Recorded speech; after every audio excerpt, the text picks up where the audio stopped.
meteorological day to all of you.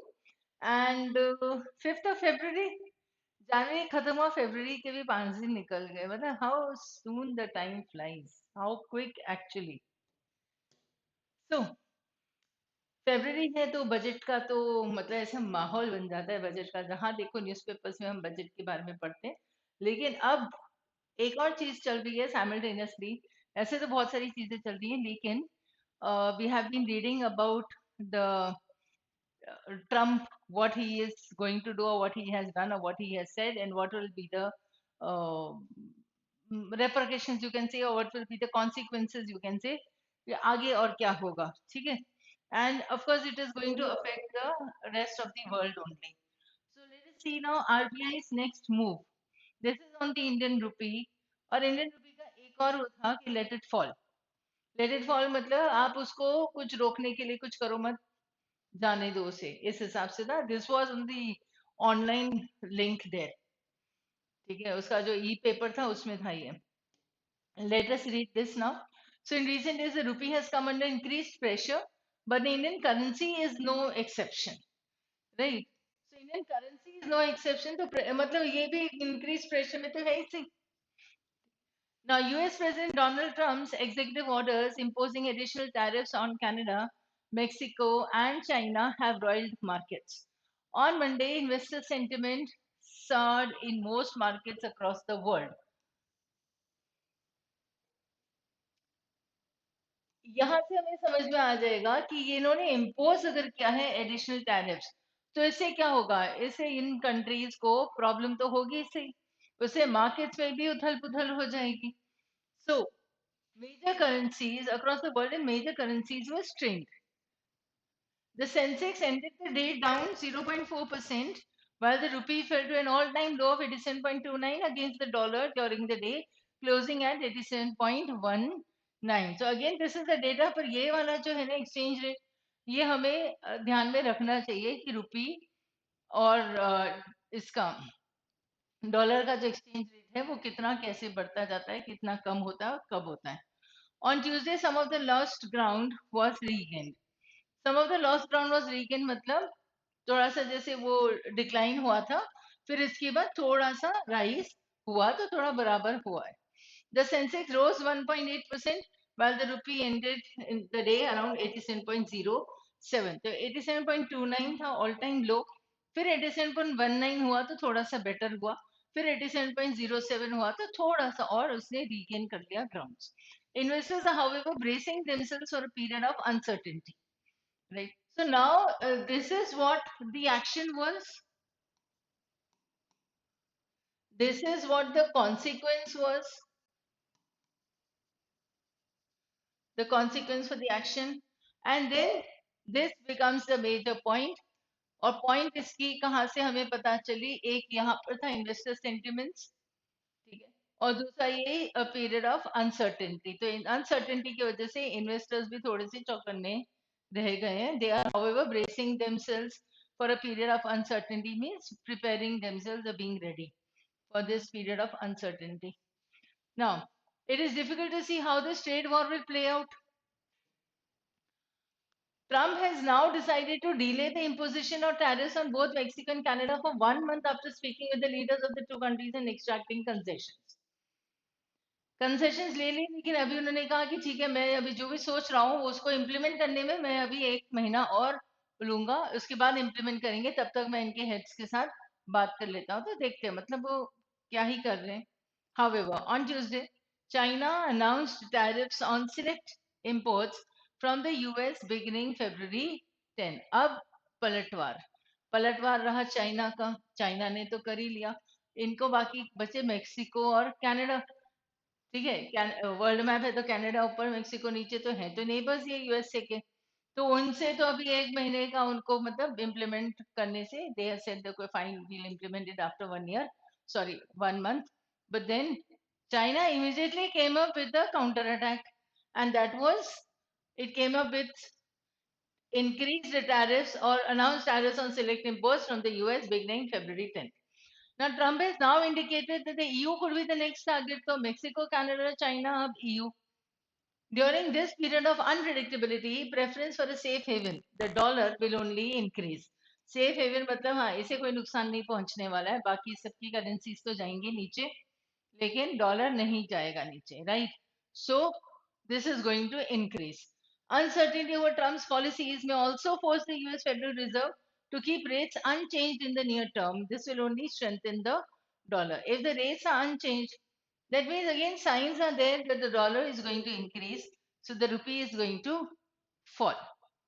ये था, right? So now this is actually giving you, यहाँ पे आप देख सकते हो कि चाइना ने रिटेलिएट कैसे किया. Again this is the news of February 4 only, right? So this is what, with the announcement of tariffs on Mexico, China, and Canada. ठीक है, मेक्सिको, चाइना एंड कनाडा पर है, लेकिन मेक्सिको का एक महीने के बाद देखेंगे, चाइना का उसका कनाडा का भी एक महीने बाद इम्प्लीमेंट करेंगे. चाइना का इम्प्लीमेंट करने का इन्होंने बोल दिया, लेकिन चाइना ने एक काउंटर अटैक भी कर दिया, coming up with the import. It has announced the import tariffs starting from 10th of February, right? And with this comes only one point, that dollar is going to remain strengthened. बस इतना सा point है. हमारे पास first paragraph में ये था कि इसका इफेक्ट क्या रहा. So the point was that there is a period of uncertainty. So whatever be there, dollar is still going to remain strong. The other currencies are going to be affected, but dollar remains strong. That is the point. Now, on Monday, the dollar index, which measures the value of the greenback against euro, yen, pound, Swiss franc, Swedish krona, and the Canadian dollar, इन सब का जो rates हैं एक दूसरे के साथ exchange वाला, ठीक है, तो that is the US index, dollar index, ठीक है.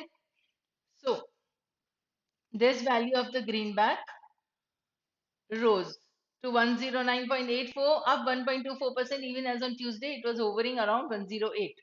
Hovering around यानी लगभग इसी के आसपास चल रहा था, 108.5, 108.3, 108.7, कुछ भी हो सकता था, उसके आसपास ही ये चल रहा था. In January, foreign investors withdrew more than 9 billion from the Indian markets. In fact, a problem कहाँ है? Withdraw कर रहे हैं. So in fact, February 3 was the 23rd consecutive day of FII outflows, the longest stretch at least in the past decade, as per a report on Axis Capital. Okay. Now, what you can see here is that these investors, वैसे तो foreign investors अगर invest करते हैं तो तब तो बढ़िया बात है, राइट? लेकिन यहाँ पर तो वो अपना पैसा निकाल रहे हैं, so it is an outflow.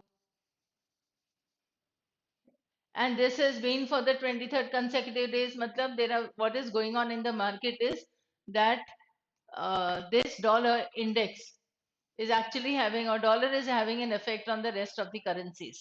That is it. So strengthening the point that yes, the dollar remains strengthened always. Now, last year the RBI had intervened heavily in currency markets. अब इसने लास्ट ईयर का बताया कि ये तो इसने पूरे दुनिया का हाल बता दिया, अमेरिका का हाल बता दिया, and the rest of the currencies also, right? Now it says that what RBI had done was it had intervened to stem or to stop the rupees decline. ये किया था उन्होंने, ठीक है. Now, between September 27 and December 6, foreign exchange reserves fell by around 50 billion. Now, while part of the decline could be on account of revaluation losses, ये हो सकता है ये इसकी वजह हो, लेकिन this fall provides some indication of the extent of the central bank's intervention. कुछ तो इंडिकेशन होगा कि सेंट्रल बैंक ने इंटरवीन किया, जो कि इसने कहा है फर्स्ट लाइन में, it wanted to stop the decline of the currency, right? The RBI had to intervene, and then what happened? These reserves, foreign exchange reserves, fell. Right now he says that it could be because of the revaluation also. तो ये एक और reason हो सकता है, लेकिन इसका मतलब ये हुआ कि एक रीजन तो रिवैल्यूएशन हो सकती है, लेकिन क्योंकि आरबीआई ने इंटरवीन किया, so even that might have caused the fall in the foreign exchange reserve, right? So it is indicating two things: one, that RBI did intervene; second, foreign exchange reserves fell. ये result. अब result का cause क्या है? तो इसका intervention तो है ही सी, पर ये भी हो सकता था. On account of revaluation could भी बोला है उसने कि हाँ ये हो सकता था, तो हो सकता था ये, इसका मतलब ये तो होगा ही, right? So this is one reason and this is the other reason of the fall in the foreign exchange reserve. So at least even if not, then there is a clear indication, यहाँ कुछ तो problem हो जाएगी अगर central bank intervene करेगी तो. However, in recent weeks the rupee has been allowed to adjust. Market forces के हिसाब से उसे छोड़ दिया है, एडजस्ट करो खुद. Now with the pressure on the currency unlikely to abate, the RBI should allow the rupee to adjust. should allow का मतलब ठीक है, RBI को इंटरवीन नहीं करना चाहिए, अपने आप रुपी स्ट्रांग हो जाएगा पर एडजस्ट हो जाएगा at least, right? And this is not going to lessen, तो unlikely to abate is to recede. ठीक है, तो ये प्रेशर करेंसी पे जो प्रेशर है ये कम होने के चांसेस है नहीं अभी. तो better would be that the RBI leaves it, intervene ना करे और करेंसी को अपने आप एडजस्ट होने दे. So the RBI should allow the rupee to adjust and intervene only to smoothen out the excess volatility. Right? So it is so unpredictable, uncertain. तो ये excess volatility जो है, एकदम से जो changes होते हैं, volatility मतलब temporary वाला, ठीक है?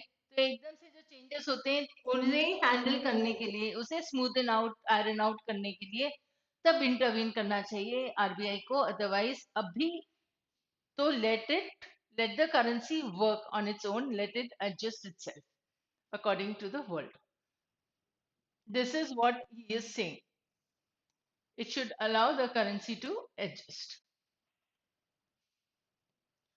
Now, there are concerns that the sharp depreciation of the currency will have an impact on inflation. एकदम से अगर कम हो जाएगी तो फिर इन्फ्लेशन पर असर पड़ेगा, ठीक है? As per some estimates, the 5% depreciation could push up the headline inflation by 35 basis points over some quarters. 35 basis points अगर इतना निकल जाता है वो, और 5% depreciation से क्या होगा? इन्फ्लेशन इतना ज्यादा बढ़ जाएगा पॉइंट्स पे हिसाब से. Central bank will have to be careful, again it is mentioning this कि देखो अगर उन्होंने कुछ इंटरवीन किया तो बहुत ज्यादा सोच समझ कर ही करना पड़ेगा. So it has to be very careful as it navigates an increasingly uncertain global and domestic. So this is on the third or the fourth time that the author is mentioning volatility, predictability, unpredictability, uncertainty, and this uncertain. 4 या 5 words हो गए इसके हिसाब से. तो global and domestic environment इतना uncertain है, तो बहुत कुछ नहीं कर सकती है आरबीआई. तो बेटर क्या होगा, wait and watch. Considering the slowdown in the economic growth momentum and with the government delivering on fiscal consolidation, consolidation is strengthening. If the government is providing, yes, fiscal arena में ये strong हो गया है, तो physical consolidating है. अब देखो dash और डैश के बीच की बात, budgeting to bring down its fiscal deficit from 4.8% of GDP in 2024-25 to 4.4% in 25-26. तो इस हिसाब से गवर्नमेंट काम कर रही है कि उसका फिजिकल एरिया में वो स्ट्रांग हो जाए, पैसों के मामले में वो स्ट्रांग होगी. और स्ट्रांग कैसे होगी, जब वो डेफिसिट को कम करेंगे. तो डेफिसिट को कम करने का इंटेंशन रखा था बजट ने. So in this way it has presented the budget. So the RBI must move to ease the policy rates. ये होना चाहिए. This is what is to be done. ठीक है, I hope you've understood. It was all about what the scenario was in the world, is in the world, and how it is going to affect the exchange rate of India rupee and the dollar. And in this case, what should the RBI do or what should it not do? That was what the author was stating. So if I come up with the main idea, let's see now. So investor sentiment soared in most markets across the world. यानी सार यानी खटा, तो खटाई में पड़ गए थे इन्वेस्टर्स जो थे. उनके जो सेंटिमेंट्स थे अब वो प्रॉब्लम में आ गई कि अब देखो पता नहीं क्या होने वाला है. तो इसके हिसाब से वो अनसर्टेनिटी था. So the main idea was about the investors. Why? Because the major currencies were strained. So there was pressure. पहले लाइन में ही उन्होंने बोल दिया था ना, प्रेशर, strained और uncertainty, then investors, right? Then they had decided to delay the imposition. ठीक है, this is one action. Then Trump has taken, ये 1 महीने के बाद कर लेंगे। तो ये सब साइड पॉइंट्स थी, एकदम मेजर पॉइंट नहीं है ये, ठीक है?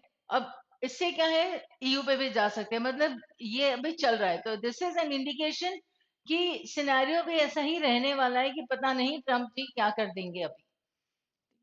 It is only going to increase and this will only strengthen the dollar. So the main point was that it is going to strengthen the dollar. The dollar is going to remain strengthened, consolidated. यहाँ पे तो ऐसा कुछ खास वो था नहीं, यहाँ पे हमारे पास एक इंडिकेशन था डेटा के हिसाब से, what was given here, that it is always, it has remained strong only. So the data was proving the point that yes, this will only strengthen the dollar. So this is how the dollar is strengthened. And secondly was that FII outflows are there again, the according to the point of the investors. तो अभी भी investors की बात चल रही है यहाँ पर. Now the RBI had intervened का मतलब पहले क्या था उन्होंने और इससे क्या हुआ उसका result. So this was the action, this was the result, ठीक है? And what was being done, it had allowed the rupee to adjust. Right? So it should intervene only in such a case, otherwise allow it to happen. तो allow वाला word एक हो जाता है और only वाला word एक strong हो जाता है हमारे पास in this part of the paragraph. Then depreciation will have an impact, ये तो होगा ही सही. तो depreciation अगर होगा तो inflation पे असर तो पड़ने वाला है, ठीक है? And this is again talking about that RBI has to be careful. Why? Because these global and domestic environment is still unstable. So we come back to the main idea again that there is uncertainty regarding all these things. So now what can the RBI do? It should leave the rupee one and it should actually ease the policy rates second. ये काम करना चाहिए उनको, ये दिया है author ने, ठीक है? ये इन्फ्लेशन के बारे में मैंने लिखा है, rising oil prices, rising nominal wages, devaluation is rising import prices, rising food and energy prices, and this is higher direct taxes, that is VAT. So this is about the cost push inflation. But the point here is now central bank should allow the rupee to adjust, ye raha should allow, and ease the policy rates to support the growth. And this is the main sentence in the passage. So it had intervened, this was the intention, and the reserves fell. तो ये एक scenario ऐसा दे रहा है कि intervene जब किया था आरबीआई ने, क्या करने के लिए किया था, रुपी की डिक्लाइन को रोकने के लिए किया था, right? And as a result what happened? So this is the action taken by the RBI, had been taken by the RBI, and this was the intention, and this was the result. On this basis, the author has written the article that see now the RBI should not intervene, it should allow the rupee to adjust itself. What it should do is only ease the policy rates. ये दो काम उन्होंने बोला, दोनों काम यहाँ पर हैं. And that is what we have understood from the complete passage also. ठीक है? Now coming to the vocabulary, so again vocabulary इतनी ज्यादा उसमें है नहीं क्योंकि related words है हमारे पास, right? But now you can understand. So what I'm giving you is they have roiled the markets यानी पूरा disturb कर दिया उसको, उथल पुथल कर दिया उसको, जला दिया मार्केट को, उस हिसाब से ना, like on hot फायर जैसा होता है कि मतलब रुक नहीं सकता है, बहुत सारे अप्स एंड डाउन हो रहे हैं मार्केट में. This is it. So imposing, why? Because this is imposing the tariffs. Lost ground is some territory, some area where you have given away the control. कि वो आपके कब्जे से बाहर चली गई है, तो that is your lost ground. Lost ground को रीगेन करना होता है कि जो खो गया है उसे वापस से ले आओ, ठीक है? Bracing yourself for something. तो जो phrase बनता है, this is a phrasal verb, and I hope you are there with your notebooks ready, with a pen also. सिर्फ notebooks नहीं, pen भी चाहिए होती है. तो bracing for something मतलब mustering courage to do something, ठीक है? या muster या garner का मतलब होता है इकट्ठा करना, और bracing असल में ना खुद को तैयार करना. तो आप ऐसे सोचो कि आप रेस के लिए तैयार हो रहे हो, यहाँ पे रेसिंग वर्ड है ना, वैसे याद हो जाएगा आपको, right? There's no need to cram the meanings of the words, right? You need to understand it from the sentence, and you need to like retain them in your mind. So bracing yourself for something is okay, fine, I'm prepared now. Why? Because I know that there will be a period of uncertainty that is going to come in the near times, in the near future. So I'm keeping myself prepared for that situation. That is, I'm bracing myself for the problem, impending danger, you can say. Delay the imposition, हमारे पास delay का मतलब वैसे एक और word था, डिली daily. तो delay करना मतलब पोस्टपोन करना, लेकिन जो कहीं से एक इससे रिलेटेड वर्ड नहीं है, but you can write dilly dally. एक सिंपल सा वर्ड है ये, जो कि मतलब ऐसे काम हमें टाइम पे करना होता है, लेकिन हम उसे ढील दे देते हैं. तो हम आराम से जो काम सुबह 10 बजे होना था, we are waiting for the complete day and doing it at 7 o'clock in the evening. So there was a delay in your work then, right? जैसे editorial देखना होता है रोज, but then what do? You should watch it in the morning or the afternoon when whenever you read the newspaper. Morning में ही हो जाना चाहिए आपका ये. पर अगर आप सोचते हो कि चलो मैं एडिटोरियल ये शाम को देखता हूँ, तो फिर that is dilly dallying. Imposition is enforcing yourself upon somebody. ठीक है, तो एनफोर्स करना या उस पे लेवी करना, इम्पोज करना मेनली लेवी करना होता है. अगर आप टैक्सेस और टैरिफ्स की बात करते हो, तो वो एनफोर्स भी हो जाता है, क्योंकि आपने तो वो फिक्स कर दिया कि ठीक है ये तो करना ही पड़ेगा आपको. ठीक है, अ सेफ हेवन है ये, हेवन नहीं है. It is not HEAVEN. Haven means a shelter, और वैसे भी आप सेफ से समझ ही सकते हो. तो सेफेस्ट सिक्योर शेल्टर्ड चीज कौन सी है? डॉलर. ये तो बढ़ेगा ही सही. It was such a matter of fact way he stated that this is going to remain strengthened, remain strong. Greenback would stand for the dollars. Hovering around means approximate. वहीं के आसपास वो घूमता रहता है. जैसे एयरक्राफ्ट होता है, हेलीकॉप्टर होता है. It was hovering around the building. Why? Because it did not get a place or an indication to land. तो वहीं आसपास गोल गोल घूमना, उसे होवर कहते हैं. ठीक है, अब होवर से भी आप देखो, ओवर है तो ओवरहेड और रिंग बना रहा है. ओवर में ओवर भी है और रिंग भी है, तो इट इज होवरिंग. सिर के ऊपर ऐसे रिंग बना रहे हैं, तो गोल गोल घूमना.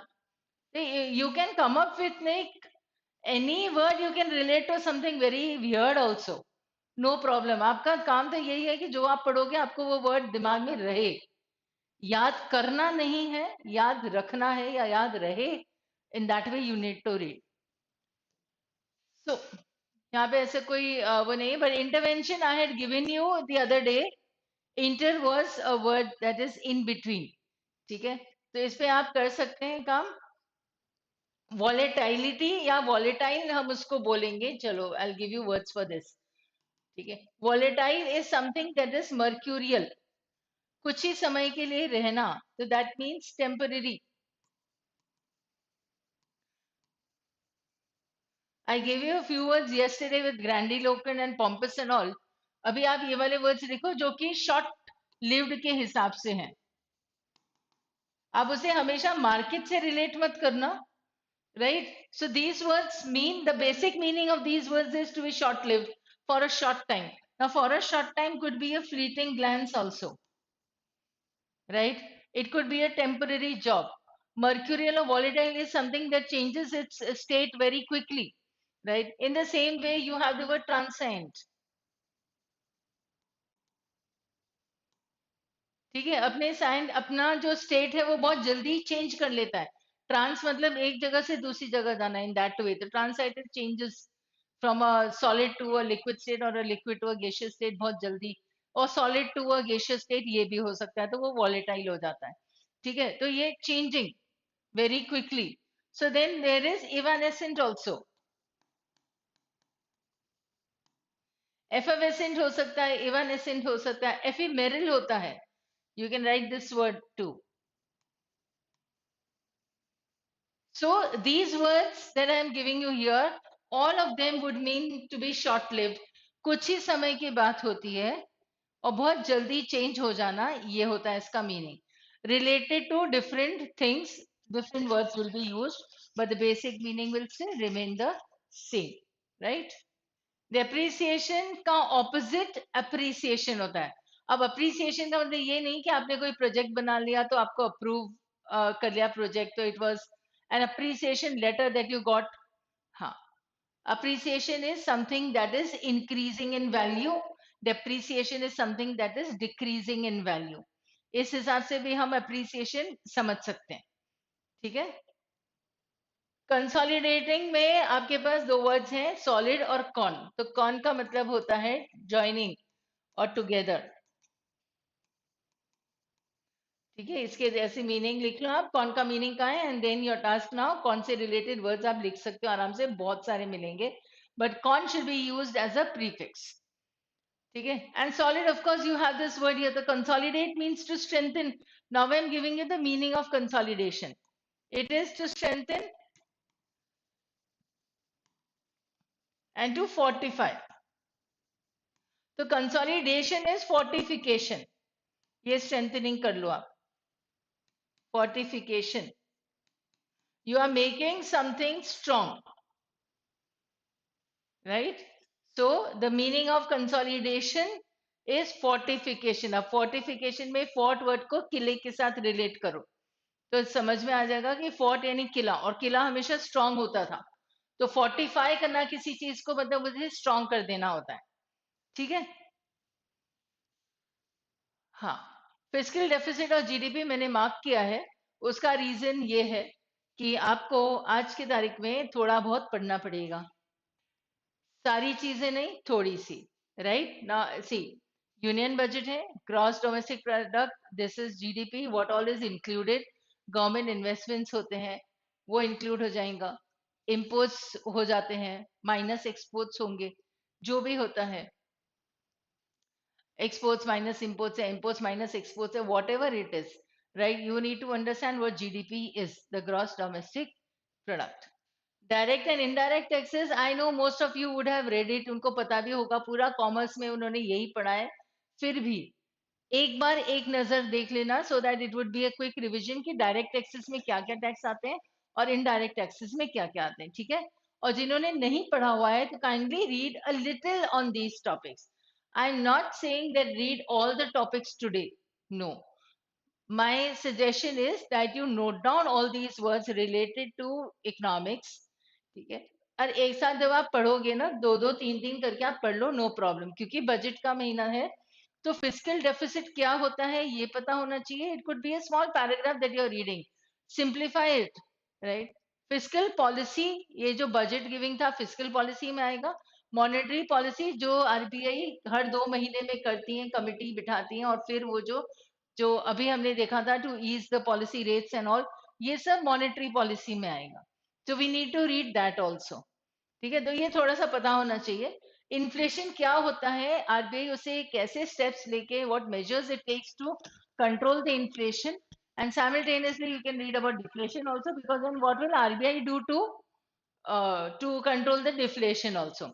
So you need to read why, because all these things are interconnected. तो थोड़ा थोड़ा सा पढ़ लो, आगे कभी ना कभी सेशंस में या इधर आर्टिकल डिस्कशन में ही we will be discussing it. And this is the second part. Capital budget. हाँ, अब ये बजट का तरीका क्या होता है, नाम होते हैं इनके. कैपिटल बजट क्या होता है, रेवेन्यू बजट क्या होता है, आउटकम बजट भी होता है. हाँ, दो it is very rarely use, पर आउटकम बजट होता है. आउटकम बजट क्या होगा अभी सोच के बताओ. कंटिजेंसी फंड ऑफ इंडिया ये पता होता है. कंटिजेंसी का मतलब होता है इमरजेंसी, जब कभी एकदम से जरूरत पड़ जाए तो कंटिजेंसी बजट अलग रखा जाता है, फंड अलग रखा जाता है. आउटकम बजट शॉर्ट में मैं बता देती हूँ तुम्हें. आउटकम बजट वो होता है कि जैसे पिछले साल जो बजट में एस्टिमेट्स रखे थे कि इतना हम करेंगे, इतना काम करेंगे, this is what we need to achieve, उसका एक जैसे रिपोर्ट कार्ड कैसे होती है कि देखना पड़ेगा कि पिछले साल में हमने जो जो टारगेट किया था वो सब हमें मिला है या नहीं, हमने अचीव किया है या नहीं. This is it. तो you can understand it from the word outcome only. Contingency fund होता है. Disinvestment, we discuss this earlier also, कि डिस इन्वेस्टमेंट मतलब जहाँ पे पब्लिक सेक्टर अंडरटेकिंग से कुछ शेयर या स्टॉक्स सेल किए जाते हैं परसेंटेज वाइज, और उसमें से पैसा फिर कंपनी के पास, गवर्नमेंट के पास जाता है. तो मतलब वो उसमें से अपना पैसा जो रुका हुआ था वो निकाल देती हैं. तो what is the government doing? It is selling the shares and getting money back so that it can use it in different other purposes, right? So read a little more on disinvestment. It will be easy for you to understand the economic based articles आगे जब भी आएंगे, क्योंकि अभी इस महीने अभी बहुत सारे आएंगे ऐसे आर्टिकल्स. तो हमें वैसे भी हर जॉनर को पढ़ना और समझना आना चाहिए. That is the point, right? So that's all for today and thank you, and I hope you will note down those words, and yes, read two articles or two words, two topics in a day. बस इतना भी पढ़ लो तो भी सही है. 1 week Sunday तक आपका कंप्लीट हो जाएगा. आज वेडनेसडे है, so there were 8 to 10 topics there overall. You can easily complete it. Wednesday, Thursday, Friday, Saturday, Sunday, 5 दिन में आप 10 टॉपिक्स कंप्लीट कर सकते हैं. मतलब अगर करना चाहो तो आप डेफिनेटली कर सकते हैं. So yes, stay positive, stay logical, be positive and be logical, and see you soon. Thank you.